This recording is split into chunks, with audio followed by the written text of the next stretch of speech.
Hi guys, welcome to my channel. நான் இன்றைக்கி உங்களுக்கு சொல்ல வர கதை என்னென்னா, கதை கேளு பாப்பா. கொஞ்சம் சீக்கிரமாக சொல்லுனேக்கா. ஓகே, ஸ்ட்ரெயிட்டாக கதைக்கே வந்துடலாம்.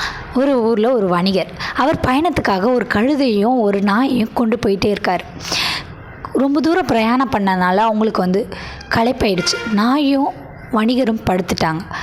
கழுதையை கட்டி வச்ச இடத்துல ஒரே புல்வெளி. ஆனால் கழுதை மேலே இருந்த சுமையை மட்டும் இறக்காமல் தூங்கிட்டதுனால பரவாயில்ல அப்படின்னு சொல்லிட்டு கழுதை பக்கத்தில் இருந்த பச்சை பசேன்னு இருந்த இடத்த புல்லை நல்லா மேய்ஞ்சி தான் பசியை தீர்த்துக்கிடுச்சு. பாதி தூக்கத்துலேருந்து எழுந்த நாய் பசிக்குதே அப்படின்னு சொல்லிட்டு கழுதைக்கிட்ட போய் சாப்பாடு கேட்டுச்சு. கழுதையாரே, உங்ககிட்ட தான் சாப்பாடு இருக்குது, எனக்கு கொஞ்சம் சாப்பாடு தரீங்களான்னு.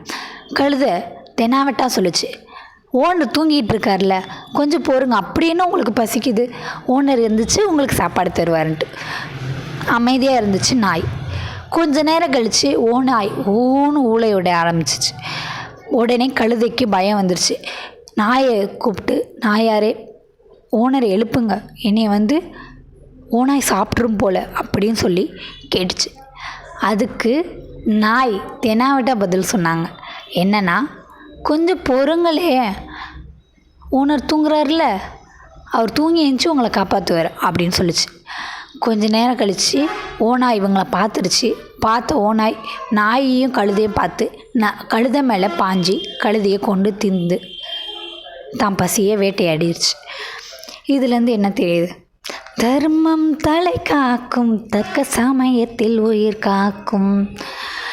நம்ம ஒன்று விதைச்சோன்னா அதை கண்டிப்பாக நம்ம அறுவடை பண்ணுவோம்.